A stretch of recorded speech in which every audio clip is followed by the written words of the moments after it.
Ayan po, magandang morning sa inyo mga boss, mga madam, mga sir, at welcome again sa ating vlog.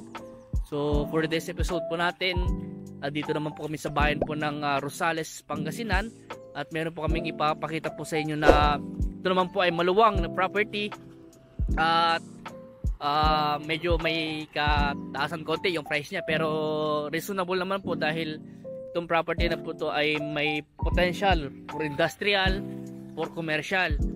Ayan po, at malapit rin po ito sa SM City Rosales, sa mga tinatayong mga mall. So itong property na ito ay nakaalong bypass road po siya. Ito po, yan po yung bypass road. So makikita nyo po, marami pong kalsada, marami pong mga sasakyan na dumadaan. So itong property na ito ay ito na po yung property na binibenta. Ito po ay 10 hectare po siya. 10 hectare po ay na pwede ito po mag-expand hanggang 30 hectare. Ano boss? So 10 hectare po ito. Simula po dun sa tapat po na yung mga kahoy na yan. Ganyan po. Simula po yan. Ganito po.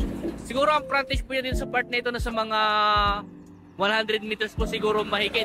O sabihin natin 100 meters more or less po. At dito rin po meron pong kalsada dito po sa part na ito. Di ko lang po sure kung ito po ay extension ng bypass road or barangay road po siya. So dito naman po maluwang. Hanggang saan boss yung ganyan? Hanggang doon sa magkakawayan na yan. So tapos hanggang doon sa may puno niya, nakasya na yun. So 10 hectare po na agricultural land, rice field po siya. At ito nga po yung bypass road. Ito na po yung papunta po sa T-Plex Carmen exit. Siguro mga nasa ilang kilometro na, siguro nasa mga 2 kilometro lang po siguro, o baka wala pa. At dito naman po yung way po na papunta po sa highway po dyan. Yan po yung papunta po ng Nueva Ecija, tsaka sa part ng Region 2, dyan po yung daanan. Dito rin po yung papunta po sa MacArthur Highway, sa part po nito. Diretso po yan, papuntang SM, papuntang Baguio, ganyan po, papuntang Tarlac, sa part na ito. So dito po ay may mga ano na po siya, mga straight light na po siya, may mga power line na rin po, at ang source of water po dito ay Nawasa. At pwede rin pong deep well. Siguro po may mga deep well po itong property na ito dahil 10 hectare po ito na ang sabi po sa amin ay 12 daw po yung may-ari. 12 rin daw po yung kanilang titulo. Ayan. So expandable po siya ng 30 hectare. At ito nga po, may mga solar light po sila dito. Kaya maliwanag po dito pag gabi. Itong property po na ito ay pwede pong gawing residential, commercial, at pwede rin pong residential. Pero yung nga po, pwede pong ibenta po ito ng per lot din kung gusto nyo po. At pwede rin pong housing sa property na ito. At pwede rin pong magtayo ng mga mall po dito sa sa property na ito. Ayan. Sa part po na yan, meron na pong creek po dyan, may creek. Yan, isang source of water po nila din sa pagpapatubig sa nilang palayan. Excuse me. So ito nga po ay sagot daw po ni seller yung ano po, yung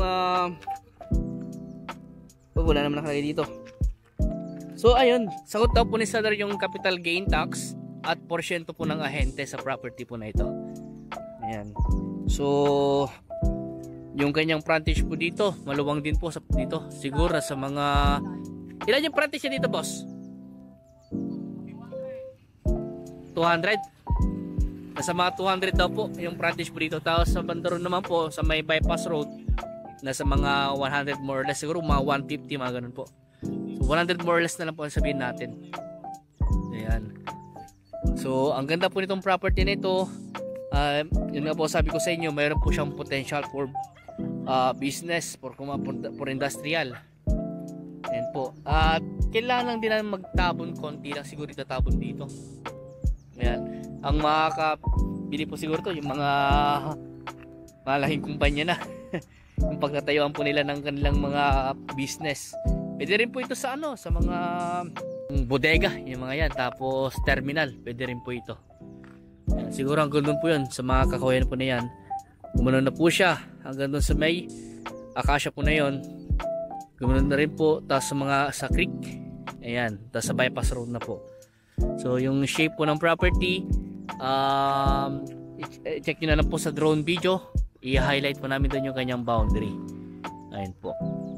So sa Maynila po siguro estimate kong travel time na sa mga kulang-kulang 3 oras po siguro, kasi puro expressway po yung dadaan kayo ng NLEX, SCTEX, tapos TPLEX.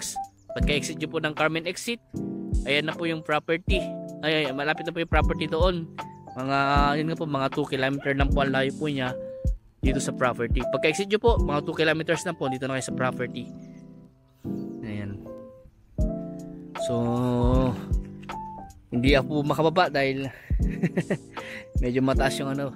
Kaya panoorin nyo na lang po yung kanyang drone video para makita nyo po yung kabuuan ng property na ito.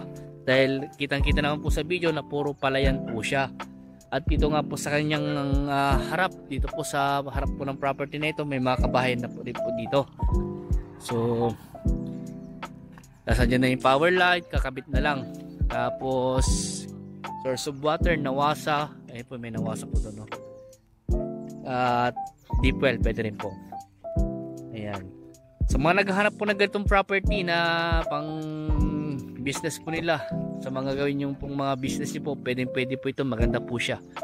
At maluwang, malawak, at talagang marami po kayong magagawa sa property na ito kung gusto niyo pong i-develop. Ayan. So hanggang dito po muna. Kung sumabaw pa lang sa aking YouTube channel, huwag niyo sana kalimutan po mag-subscribe at pakihit po yung notification bell para ma-update po kayo. At abang-abang lang po kayo dahil may mga property po kaming iba-vlog sa araw na ito. At baka sakaling may feature po namin o makuha po namin yung mga property na gusto nyo bilhin.